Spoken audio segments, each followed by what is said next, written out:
கர்த்தருடைய பரிசுத்த நாமத்திற்கு மகிமுண்டாகட்டும். ஆண்டவராகிய இயேசு கிறிஸ்துவின் நாமத்தினாலே அன்பு கர்த்தருடைய பிள்ளைகளாகிய தங்கள் அனைவருக்கும் ஸ்வீட் ஊழியத்தின் சார்பாக வாழ்த்துக்களையும் ஸ்தோத்திரங்களையும் தெரிவித்துக் கொள்கின்றேன்.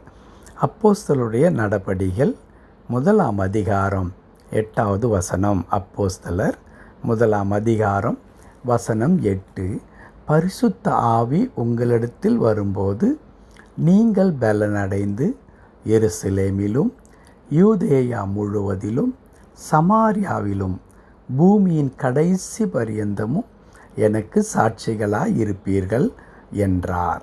என் அன்பு கடவுளுடைய பிள்ளைகளே, இந்த மாத துவக்கத்தில் இருந்து கடவுள் கொடுக்கின்ற பலத்தை குறித்து நாம் தியானித்து கொண்டிருக்கின்றோம். நம்முடைய ஆண்டவர் நம்மை பலப்படுத்துகின்ற கடவுளாக அவர் இருக்கின்றார். பலவீனமாய் இருக்கின்ற நம்மை ஆண்டவர் பலப்படுத்தி நம்மை கொண்டு மாபெரும் அதிசயங்களை செய்கின்ற கடவுளாக இருக்கின்றார். அப்படிப்பட்ட ஆண்டவர் இந்த அப்போஸ்தலர் புத்தகத்தில் நம்மை பலப்படுத்துகின்ற விதத்தில் இன்னொரு அற்புதமான காரியத்தை கடவுள் நமக்கு சொல்லித் தருகின்றார்.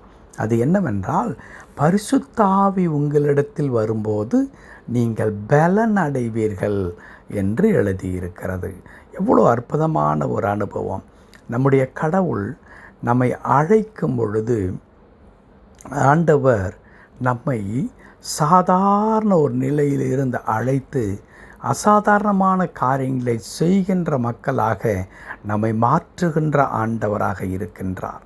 உங்களில் இருக்கிறவர் என்று வேதம் சொல்லுகிறது. உங்களில் இருக்கிறவர் பெரியவர். அப்படி என்றால் என் அன்பு கடவுளுடைய பிள்ளைகளே, இந்த உலகத்தில் நாம் பெரியவர்களாக நாம் இருக்கின்றோம். பெரியவர்கள் என்று உலகம் பார்க்கின்ற பார்வை வேறு. உலகம் மிகுதியாக பணம் வைத்திருந்தால் பெரியவர்கள் என்று சொல்லுவார்கள். அந்தஸ்திலும் செல்வாக்கிலும் உயர்ந்திருந்தால் அவர்களை பெரியவர்கள் என்று சொல்லுவார்கள். ஆனால் கடவுள் நமக்குள்ளாக இருக்கும் பொழுது நாம் எப்படிப்பட்டவர்களாக இருக்கிறோம்? ஸ்லாக்கியம் பெற்றவர்களாக, பாக்கியவான்களாக நாம் இருக்கின்றோம். என் அன்பு கடவுளுடைய பிள்ளைகளே, அதனுடைய ரகசியம் இங்கே அழகாய் சொல்லப்படுகிறது. பரிசுத்த ஆவி உங்களிடத்தில் வரும்போது, பரிசுத்த ஆவி உங்களிடத்தில் வரும்பொழுது ஒரு மாற்றம் உண்டாகிறது. என்ன மாற்றம்? நீங்கள் பலன் அடைவீர்கள். கர்த்தருடைய பரிசுத்த நாமத்திற்கு மகிமுண்டாகட்டும். அன்பு கர்த்தருடைய பிள்ளைகளே, நாம் எப்படிப்பட்டவர்களாக வேண்டுமென்றாலும் இருக்கலாம். இங்கே எப்படிப்பட்டவர்கள் என்று நான் குறிப்பிடுவது, சரீரத்திலும் ஆவியிலும் மிகவும் பலவீனமானவர்களாக, அல்லது இன்னும் எதை செய்வதற்குமே போதுமான திறனில்லாத மக்களாக இருக்கலாம். கல்வியிலே கூட அவ்வளோ சிறந்தவர்களாக நாம் இல்லாமல் இருக்கலாம். ஆனால் என் அன்பு கடவுளுடைய பிள்ளைகளே, பரிசுத்த ஆவியானவர் ஒரு மனிதனுக்குள்ளாக வரும் பொழுது அந்த மனிதனை கடவுள் நிரப்பி, அந்த மனிதனை பலப்படுத்தி, அந்த மனிதனை கொண்டு மாபெரும் அசாதாரணமான காரியங்களை கடவுள் செய்கிறவராக இருக்கின்றார். ஆகவேதான் ஆண்டவர் தம்முடைய ஆவியானவரை அனுப்பும் பொழுது ஆவியானவர் நம்மை நிரப்பினவுடனே நமக்குள்ளாக ஒரு புதிய பலன் உண்டாகிறதை நாம் பார்க்க முடியும். அப்படியானால் என் அன்பு கடவுளுடைய பிள்ளைகளே, கர்த்தருடைய பிள்ளைகளாகிய நீங்களும் நானும் ஆவியானவருடைய நிறைவினாலே நாம் பலன் அடைந்தவர்களாக இந்த உலகத்தில் வாழ நாம் பிரயாசப்பட வேண்டும். இன்றைக்கு நான் ஏற்கனவே பல முறை குறிப்பிடுகிற வண்ணமாய் மக்கள் பலசாலிகளாய் தங்களை எதிலே காண்பித்து கொள்ள விரும்புகிறார்கள். தங்களை பொருளாதாரத்தில் நாங்கள் மிகவும் பலசாலிகளாய் இருக்கிறோம் என்று காண்பித்து கொள்வதற்கு விரும்புகிறார்கள்.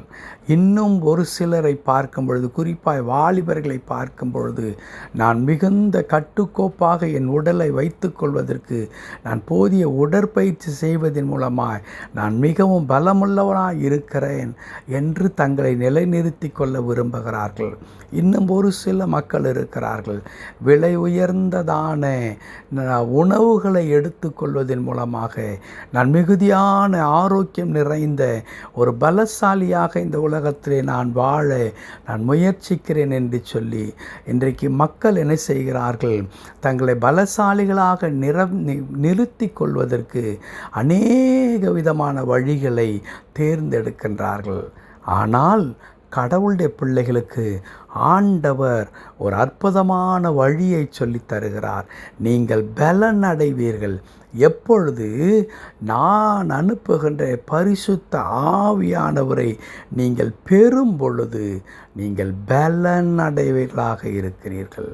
எவ்வளோ ஸ்லாக்கியம் பெற்றவர்கள். உண்மையாகவே நாம் அன்பு கடவுளுடைய பிள்ளைகளே, பரிசுத்த ஆவியானவர் நமக்குள்ளாக இருக்கின்றார். பரிசுத்த ஆவியானவருக்கு அநேக பெயர்கள் வேதத்தில் கொடுக்கப்பட்டிருக்கிறது.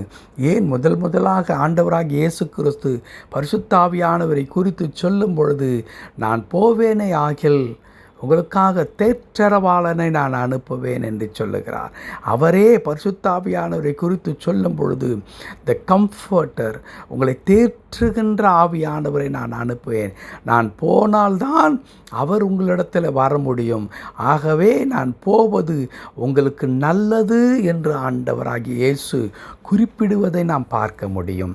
ஆம், இப்படி ஆவியானவருக்கு பல பெயர்கள் கொடுக்கப்பட்டாலும் எல்லா பெயர்களை விட மிக அற்புதமான ஒரு அனுபவத்தை இங்கே சொல்லப்பட்டிருக்கிறது. அது என்ன? பரிசுத்த ஆவியானவர் வரும் பொழுது நீங்கள் பலன் அடைவீர்கள்.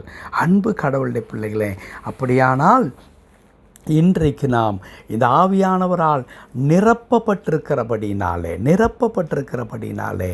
நாம் பலவீனர்கள் அல்ல, நாம் பலவான்களாக நாம் இருக்கிறோம்.